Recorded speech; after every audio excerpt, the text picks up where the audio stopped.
In the previous episode, a simulation actor suddenly exploded on the operating table, but Shaun remained calm under pressure and skillfully saved the patient's shoulder, which also gave him inspiration to propose a new plan that might cure Lim's paralysis. At the same time, a man's foot had been cleanly severed, with the limb sinking to the bottom of a lake. The medical team raced against time to recover and reattach it, and in the end, they managed to save his left leg. Tony was rushed to the hospital after a car accident, but it was soon discovered that she had been assaulted. She hesitated and was too scared to speak out, choosing silence, until Morgan shared her own past, giving Tony the courage to preserve the evidence and decide to stand up for herself. Another patient, Naveen, was found to have surgical gauze left in her body from a years-old operation, putting her life at risk and threatening her ability to have children. Despite immense pressure, Shaun chose the safest surgical plan, successfully saving her life and preserving her future. After all this, Shaun finally mustered the courage to apologize to Lim, hoping to make amends for the past,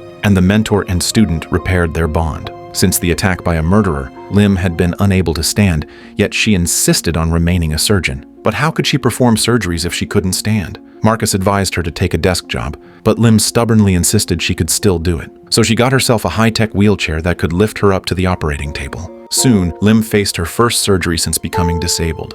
Halfway through, she was already drenched in sweat. The physical toll was far greater than she'd expected. With Marcus watching nearby, Lim gritted her teeth and asked the nurse to wipe her sweat. But just then, the wheelchair's armrest slipped, and that was the final straw. Her hands were no longer steady, and continuing the surgery would have put the patient at risk. She looked up at Marcus and finally chose to stop. She handed over the rest of the surgery to Marcus, watching from the side in quiet disappointment. Once a rising star in the medical world, Lim had fallen from grace. But she was never one to give up. She tried to redesign her wheelchair, yet couldn't find a solution. Then Shaun said something that opened her eyes. If you can't stand, then why not just sit? Inspired, Lim spent a fortune crafting a steel bench for herself. From then on, she performed surgeries while seated, coordinating perfectly with her nurses, and managed to recover nearly 70% of her peak performance. Even Marcus was shocked and impressed. Nice work. Perhaps moved by her unwavering effort, the heavens responded. After multiple checkups, Shaun discovered that Lim's spinal and gluteal muscles still showed signs of activity, meaning there was still a chance she could be cured. But Lim hesitated about undergoing surgery. At that point, she was already planning to marry her boyfriend Clay, who was also disabled. If she recovered, she feared it might destroy their relationship, but Clay held her hand and reassured her his love wouldn't change. On the eve of surgery, Clay even pulled out a ring and proposed to her. With such a loving partner by her side and supportive colleagues working for her recovery, what more did Lim have to fear? The surgery went off without a hitch. After months of rehabilitation, Lim was finally able to walk again, ready to begin a brand new chapter of her life. Lalo had been impaled by 20 sharp spikes. When he pulled one out, he started bleeding profusely and was rushed into surgery. The moment they entered the OR, Lalo was on the verge of death. Doctors had to perform chest compressions, kneading his heart over and over to pull him back from the brink. But that was just the beginning. There were still over 10 spikes left in his body. One in his shoulder posed a deadly threat. Doctors explained the situation to Lalo's underage son. If we remove the spike, there's a 10% chance Lalo might die from complications. But if he wants to stay alive, the safest option is amputation. The problem was, Lalo was the family's sole breadwinner. Losing his arm meant losing their livelihood. Even so, the son chose the amputation. He had already decided to drop out of school and take over his father's work. Just as the doctors prepared the OR for the amputation, Alex vetoed the decision. Having been a father himself, he knew Lalo would never want his son to quit school. The surgery restarted with a new plan, but soon alarms blared. Lalo's brain showed signs of ischemia, likely caused by a blood clot. Thanks to Alex's expert care, Lalo's arm regained color. His blood oxygen rose to 70% and kept climbing, stabilizing his condition. The rest of the surgery went smoothly. Lalo eventually woke up, his fingers still functional. His son tearfully confessed he had almost agreed to have his arm cut off, nearly destroying his future. Whatever you did, you were there for me. I'll never be so proud of you. Ven, dame un abrazo. The couple noticed something unusual and walked closer. They saw a puppy that had been hit by a car. Shaun checked and found multiple fractures on the pup. He asked his wife Leah to help hold it down then. The puppy was soon taken to the animal hospital, but the vet gave a grim diagnosis. There's no hope. Let it go. Leah wasn't satisfied with that and begged Shaun to find a way. Shaun patiently explained, I treat humans, not dogs. We should trust the vet's judgment and put the puppy down humanely. But when he saw Leah getting upset, Shaun gave in. "All right, I'll think about it." He asked for the scans and studied them, eventually concluding it could be treated. But the dog might be incontinent for life, needing constant human care, so euthanasia still seemed like the kinder option. And you're gonna find a surgery to fix his incontinence. But when it came to Leah's wishes, they mattered more than anything. Still, Shaun couldn't find a good solution and had to call in help, yet the dog didn't seem too grateful. It even barked sharply at Leah, who shared her worry with Shaun, full of concern. It turns out the reason Leah was so desperate to save the puppy was because she was pregnant. She saw the dog as a reflection of the baby inside her, but the dog's reaction to her made her start to doubt whether she was fit to care for a child. Shaun told her not to worry. The dog barked because you accidentally touched its injury. And as for caring for a baby, you've taken such great care of me. How could you not take care of a child? Then Shaun turned toward the dog. Suddenly, a vivid mental image appeared. The dog's spine lit up in his mind like a blueprint. Shaun showed the surgical plan to the vet. Simply put, it involved screwing support pins into the dog's spine to stabilize it and solve the issues with incontinence and leg weakness. The vet shook his head and said, "Better find someone else." But he still didn't agree to the procedure, for one simple reason: who's paying? Seriously? Fortunately, Shaun was only providing the surgical plan, so the operation went smoothly, and after petting the puppy's soft fur, Shaun was in a great mood. Suddenly, the puppy raised its head, a clear sign it needed to pee, so Shaun and Leah quickly guided it onto a waterproof pad. It seemed like the family was about to welcome a new member, but just then, a group of people found them. They turned out to be the puppy's original owners, and to thank Shaun, they offered to cover the medical costs. $22,563. Brea was diagnosed with cystic fibrosis at age 5, but she stayed strong, regularly sharing her journey with fans on her blog, and kept a positive attitude toward life. And luckily, in her final week, she finally got a chance at a lung transplant. But when Lim received the donor lungs, she discovered they were pale gray, meaning they were infected with pneumonia and unfit for transplant. Even worse, Brea didn't have time to wait for another pair, so Lim had to think outside the box. Lim explained to Brea, "The lungs are one of the most self-healing organs in the human body.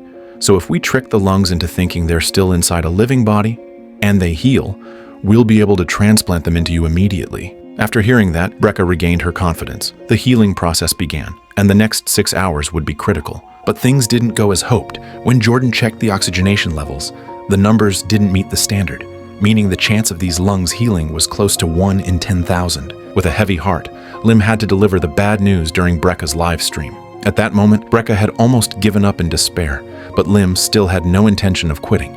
She stopped Jordan from shutting down the machine and decided to sit in front of those failed lungs, checking the data at regular intervals, with almost every attempt ending in failure. Repeating such seemingly pointless work made Lim question her own sanity. Then Jordan said something that snapped Lim out of it. She was right. The lungs were already ruined, so why not go all out? Lim administered 2 extra rounds of antibiotics, saying, "Either we kill the infection or kill the lungs for good." While they waited, Lim shared with Jordan that Brea was actually her first patient. She was just 8 years old then, but her lungs were already like those of a 70-year-old. Lim had thought Brea would die that night, but to her surprise, the girl survived with optimism, and her spirit inspired many others.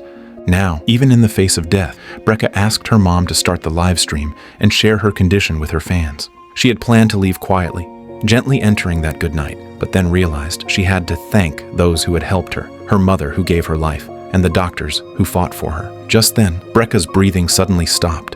Her lungs had failed completely, and her mother stopped the doctors from intervening, letting her go peacefully. Elsewhere in the hospital, Lim was still monitoring the lungs, and when she pressed the scanner one final time, the numbers suddenly spiked and met the required levels. She didn't waste a second celebrating, immediately calling to have Brea brought into surgery. The operation began. The team removed her completely gray lungs and carefully implanted the new ones. The surgery was a success, and Lim personally removed Brea's ventilator.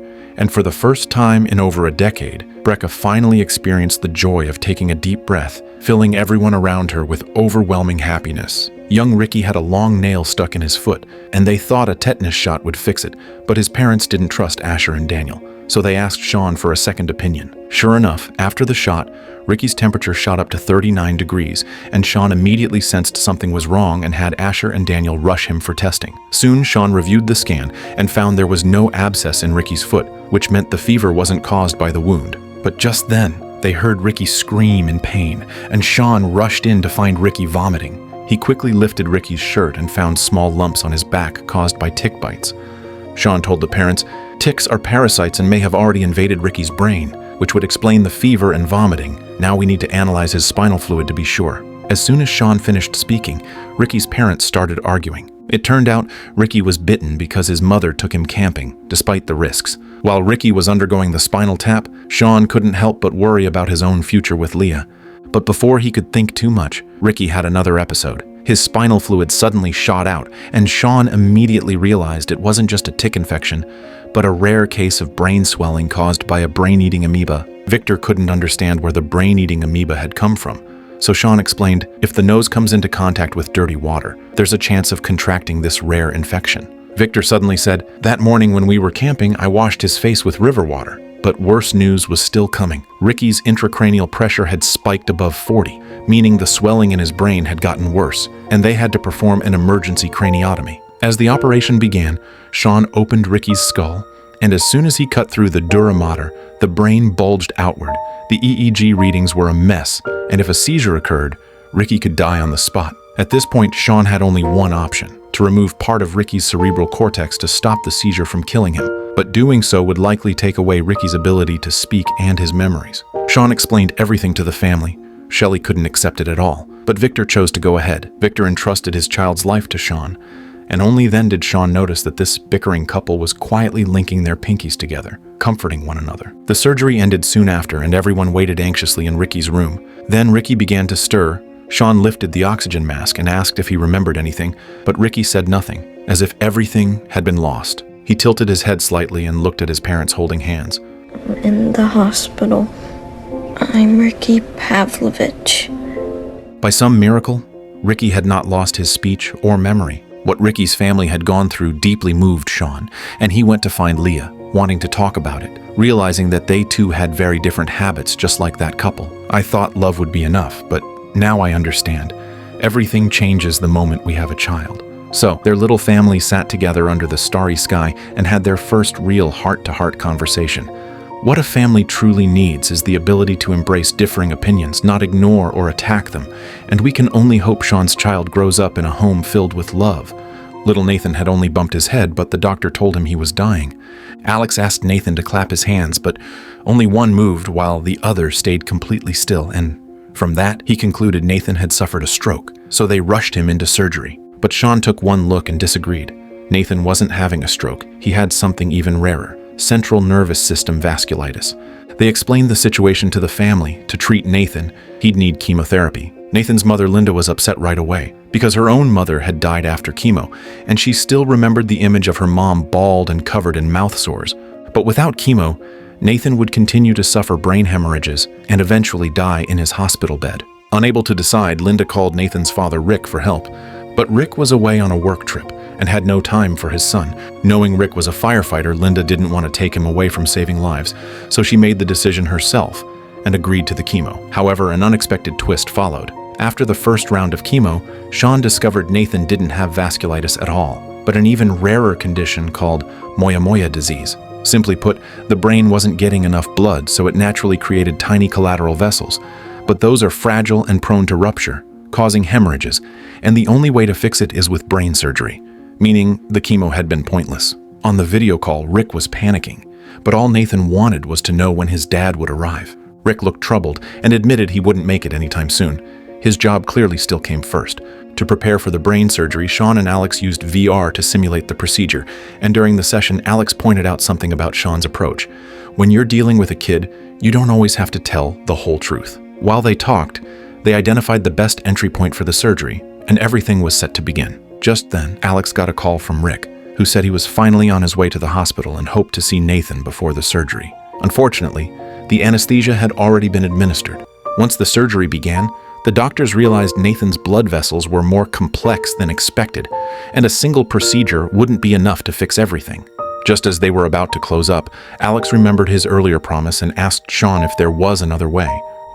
The wait for the follow-up surgery will be hell on the parents, the whole time knowing their son's brain. The parent stress is not medically relevant. I know, Shaun, but please.